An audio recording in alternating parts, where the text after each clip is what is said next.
تاجدار جب تشریف لائے تو حکم ہوا کہ آپ خاتم النبیین ہو، آپ نبیوں میں سب سے آخر ہو، اب آپ کے بعد کوئی نبی نہیں آئے گا۔ صحابہ کرام رضی اللہ تعالی عنہم اجمعین کو اس بات کی فکر ہوئی کہ یا رسول اللہ علیہ السلام آپ آخری پیغمبر بن کر آئے ہیں، لیکن ہم نے آپ سے سنا ہے کہ جب جب دنیا کے اندر کوئی قوم گمراہ ہوئی ہے تو اللہ رب العزت نے ان کی رہنمائی کے لیے، ان کی ہدایت کے لیے انبیاء کو بھیجا ہے، رسول کو بھیجا ہے۔ اے میرے آقا، اگر آئندہ بھی یہ قوم گمراہ ہوگی، یہ صراط مستقیم سے ہٹے گی، تو اس کو ہدایت دینے کے لیے کون آئے گا؟ سیدھی راہ پر چلانے کے لیے کون آئے گا؟ تو نبی اعظم ارشاد فرماتے ہیں، اے میرے غلاموں، تمہیں گھبرانے کی ضرورت نہیں ہے۔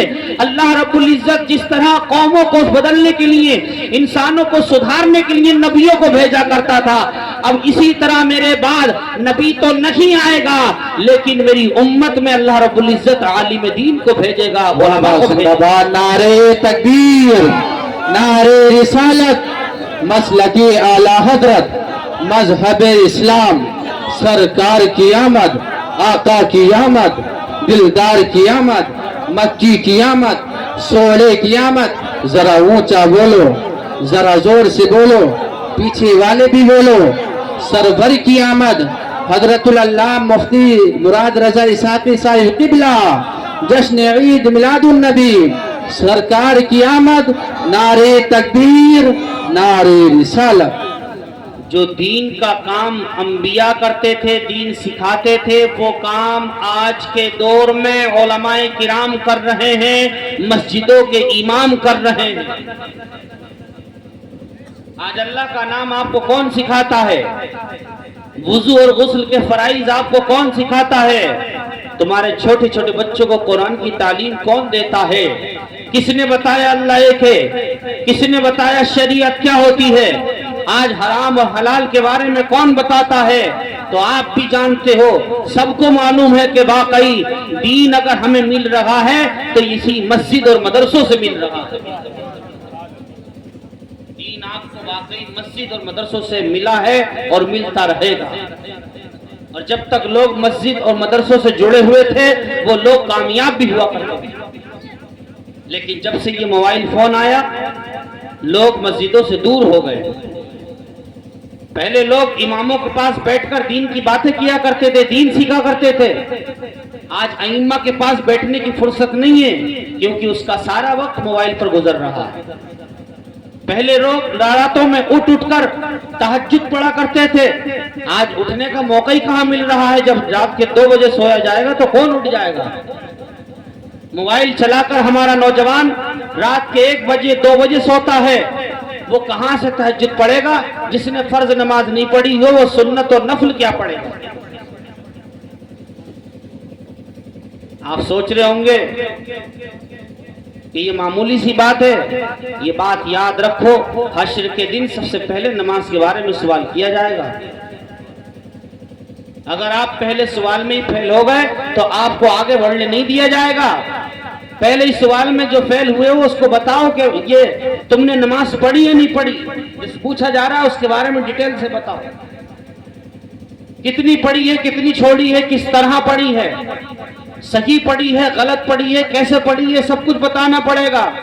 شیخ سعدی فرماتے ہیں روز محشر کے جاں گداس بود، اولین پرسشرا نماز بود، حشر کے دن، حشر کے میدان میں جب لوگ اپنے رب کے سامنے حاضر ہوں گے، وہ حشر کا دن جو سختی کا دن ہوگا، جہاں پگلانے کا دن ہوگا، وہاں سب سے پہلے بندے سے اگر پوچھا جائے گا تو نماز کے بارے میں سوال کیا۔ قبر کے سوال اور ہیں، حشر کے سوال اور ہیں۔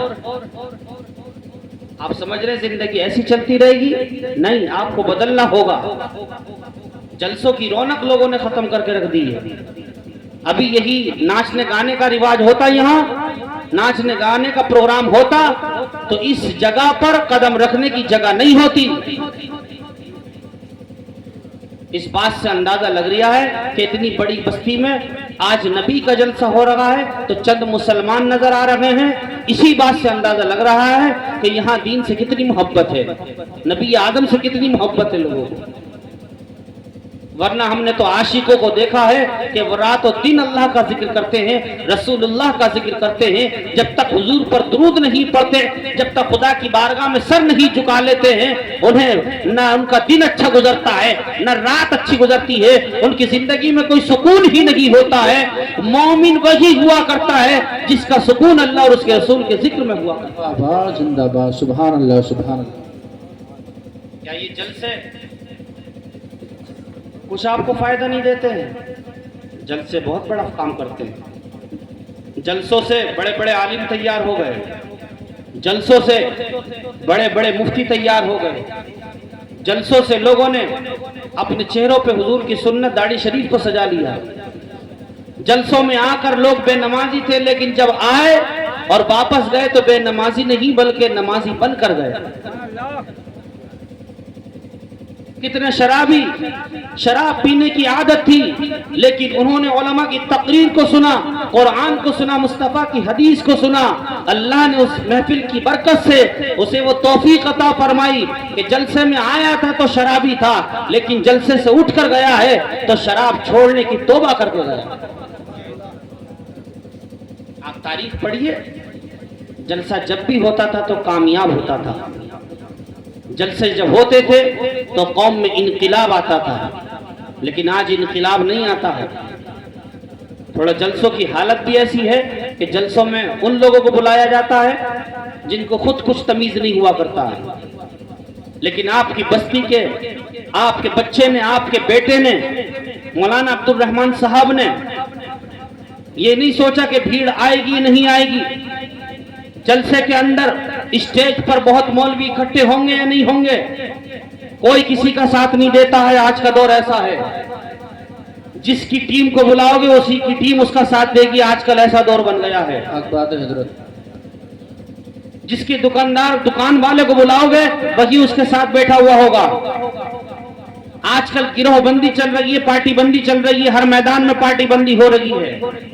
تمہیں سمجھنے کی ضرورت ہے، انہوں نے صرف تمہاری بہتری کے لیے، تمہارے گاؤں کے فیوچر کے لیے، مستقبل کے لیے، تمہارے ان نسلوں کا مستقبل بدلنے کے لیے اتنی عظیم شخصیت کو بلایا ہے تاکہ لوگوں کے اندر انقلاب آئے اور وہ سمجھیں کہ جس دین پر ہم چل رہے ہیں وہ دین کتنا مشکلوں سے ہمیں ملا ہے، اس دین کو یہاں تک لانے کے لیے ہمارے بزرگوں نے کتنی بڑی قربانیاں پیش کی۔ بہت اچھا، ماشاءاللہ، بہت خوب حضرت۔ اس ہندوستان میں آپ کو دین کیسے ملتا اگر غریب نواز نہیں آتے؟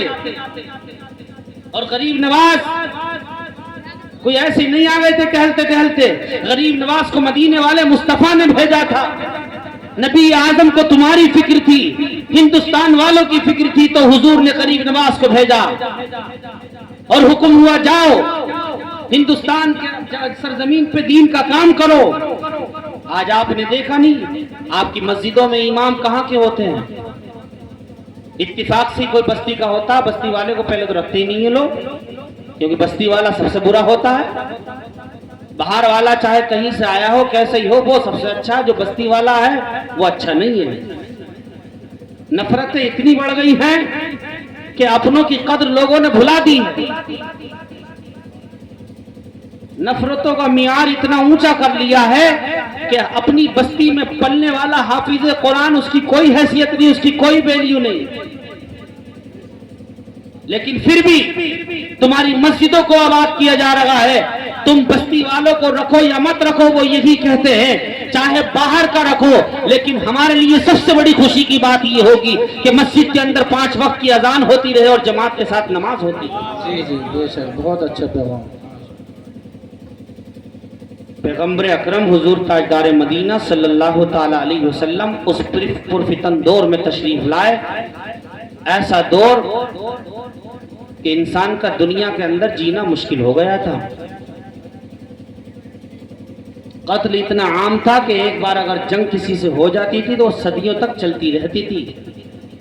یہ ناراضگی صدیوں تک چلانا، یہ ناراضگی نسلاً بعد نسلیں چلانا، یہ دور جاہلیت کی پہچان ہے، اسلامیت کی پہچان نہیں ہے۔ اسلام کے ماننے والے اس طرح کے نہیں ہوتے ہیں کہ ایک بار نفرت کا بیج بویا اور اس کو جو ہے پروان چڑھاتے رہیں، بلکہ اسلام کے ماننے والے یہ ہوتے ہیں کہ میرا مسلمان بھائی اگرچہ مجھ سے ناراض ہے لیکن میں حضور کا امتی ہوں، اور میرے پیغمبر نے مجھے سکھایا ہے کہ جس نے اپنے مومن بھائی کو راضی کر لیا اس نے سمجھ لو اللہ و رسول کو راضی کر لیا۔